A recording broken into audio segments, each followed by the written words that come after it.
Yo, this is Real Talk E. Welcome to the locker room. We're talking nothing but basketball. If you want to be part of the locker room, you obviously have to be part of the team. In order for you to be part of the team, you have to subscribe and share the video to not only be part of the team in the locker room, but to also be a part of our daily basketball conversations so that you don't miss nights of basketball like this. Now, before I get started with the video or anything like that, if you guys hear anything in the background, please forgive me. It's my heater.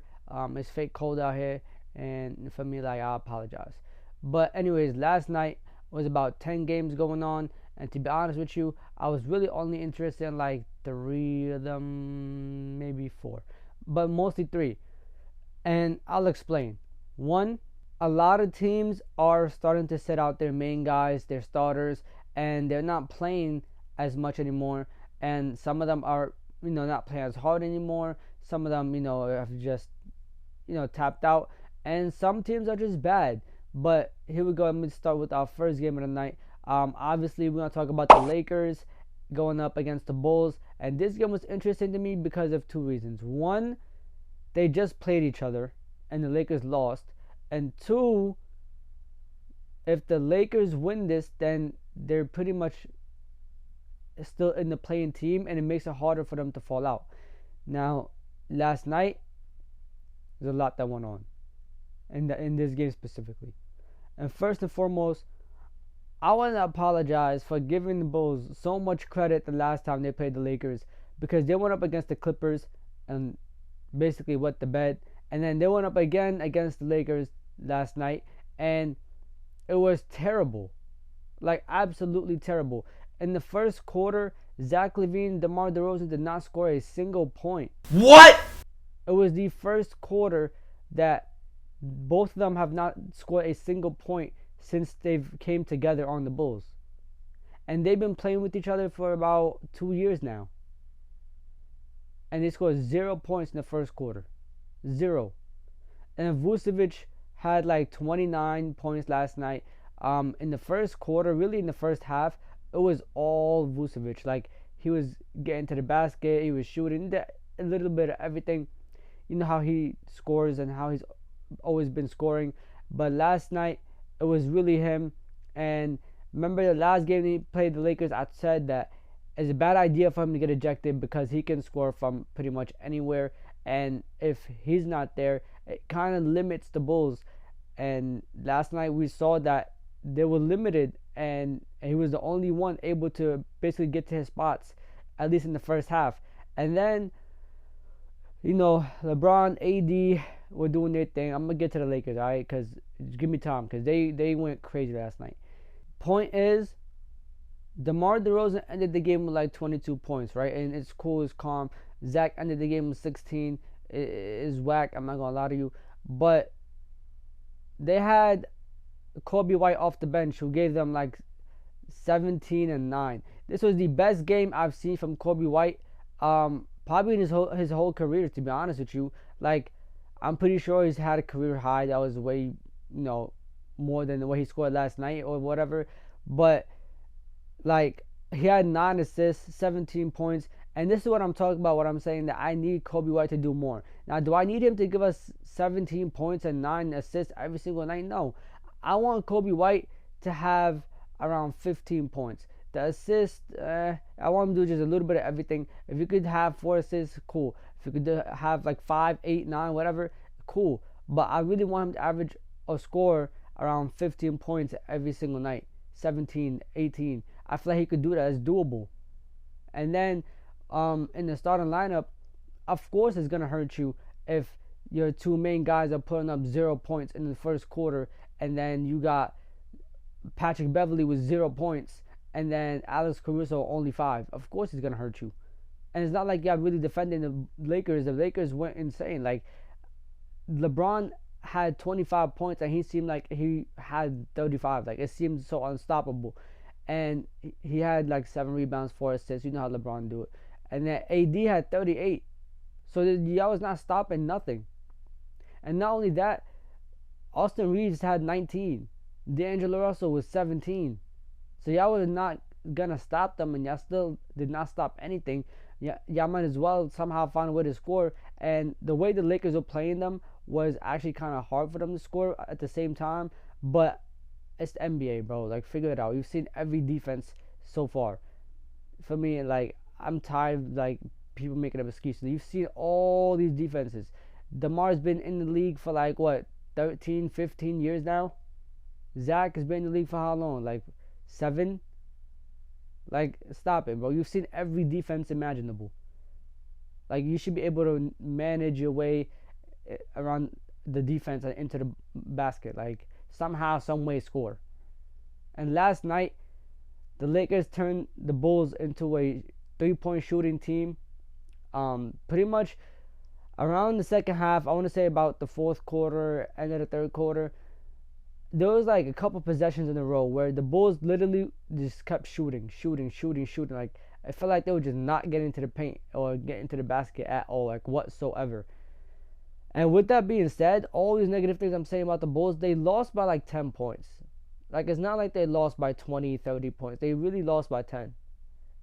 And to be honest with you, I feel like they could have made the game more interesting, especially as their home. Like, it's in Chicago. I feel like they could have made the game more interesting. They could play more as a team. The way the Bulls play and the way the Hawks play is so annoying to me. Like, it's just like, it's so predictable. It's so hard to watch because of how boring it is. There's no excitement in it. And it's just like, just there. Like, like, oh yeah, it's the Bulls. Oh yeah, it's the Hawks. Like, they have the same style of ball. Like, and a lot of teams are not going to change their style of ball, but they have other aspects. Like, they do certain things to keep you interested, excited to watch.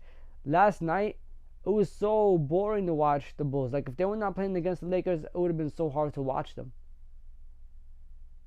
Like, I think the most exciting plays were Zach LaVine, trying to get to the basket, LeBron trying to get a chase down block. I think it happened like 2 times or 3 times. Those were really interesting. Like, those got you off your seat because anything could happen. And the funny thing is, I don't even think they were in the fourth quarter. They were like in the second and third. And before I get into our next game of the night, let me just give a couple of shout outs to the Lakers, because I'm not going to lie.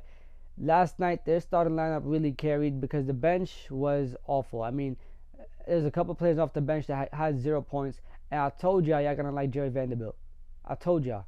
I think he only had 7 points last night, but he had, a good all-around game that helped the Lakers. I think he plays defense. And it also, like, he does a lot of the dirty work, diving for 50-50 balls, doing all that extra stuff that the Lakers needed before, and try to find guys to do that, and they couldn't. And last night, like I said, the Lakers starters carried, and it really, really helped out the team. Now, our next game of the night, Suns versus Timberwolves. Now, I don't even want to talk about the whole game. Yes, the Suns won. Yes, I'm happy. Thank God. But to be honest with you, I really would just want to talk about Kevin Durant coming back. Now, KD ends the game with 16 points. Obviously not one of his best games. And obviously, he probably did not, it's not all the way there yet. Like, he's just came back from injury. I mean, before that, he only played 3 games and got injured again.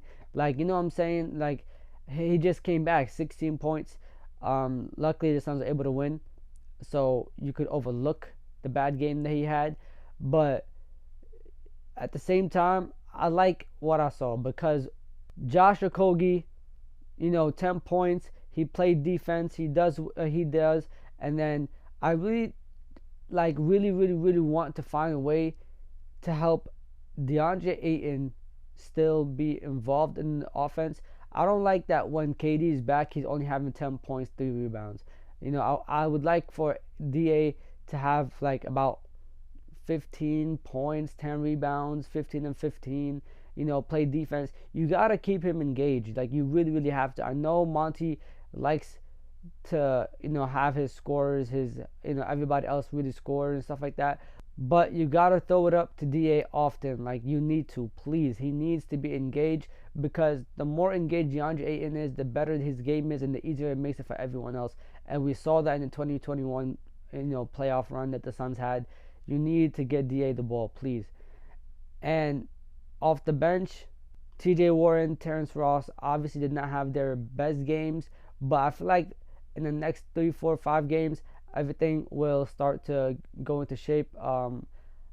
Obviously, like, speaking with hope that no one gets injured anymore. Yeah, it's gonna be pretty much everything gonna fall into shape, and by the time the playoffs come, everybody will know their role. The week before the playoffs, between the playoffs and the regular season, around the time when they have the play-in, it's gonna be, some good practices, some good team conversations, and we'll see what happens. It's very, very interesting in the West. I'm really interested to see what happens. But let's move on to the East. Well, not really. It's the East and the West. The Sixers went up against the Mavericks, and what the hell did I watch? The Mavericks pretty much had the lead the entire time. First quarter, second quarter, third quarter, until we got to the fourth quarter, and this is when the Sixers really started to turn it up, and they ended up basically taking the Mavericks out and beating them by like 8 points. Not what I expected at all. I expected the Sixers to come in and basically mop the floor at the Mavericks because they don't play defense, and who's really going to guard Joel Embiid and Tyrese Maxey? Like, nobody. And then when I saw the Mavericks up for the first quarter, second quarter, third quarter, and I saw the Sixers fight back a couple times. They even took the lead and held on to it for like about 12 seconds. But I was like, the Mavericks should be able to have this.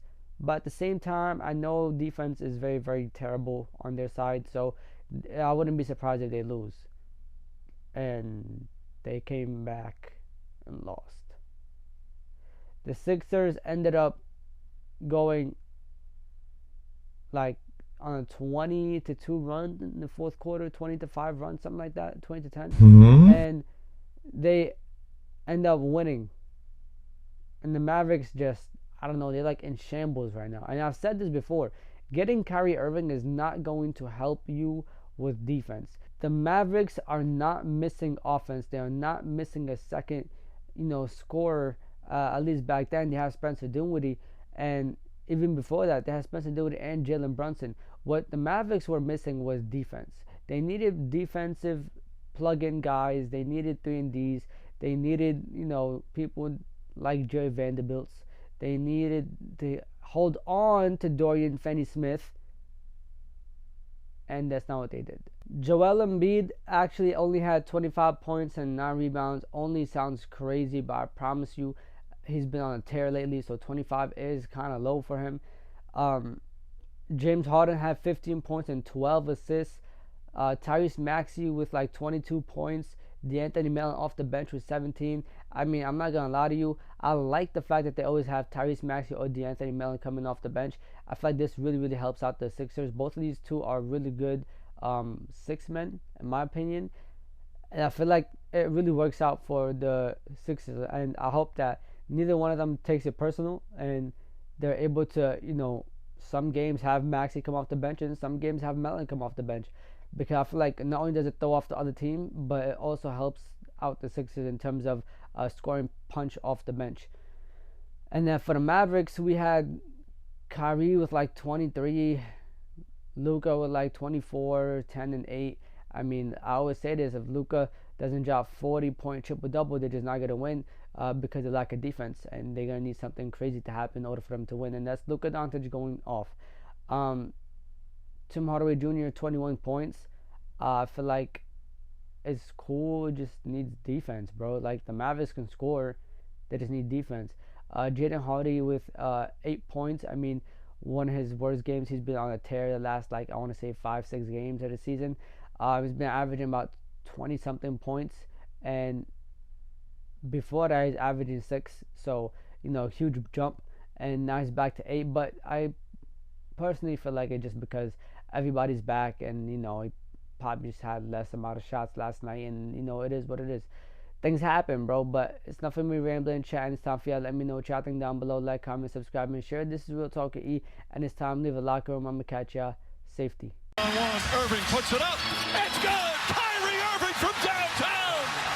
The officials have to review it, and the Lakers win the game. Banks it in. He banks in the three to win it. Good. That's why he's NBA All-Defensive Team. Adebayo, sky high with the block and rejection. This is for the win. Got it. Wow. At 7, working against Butler, got down.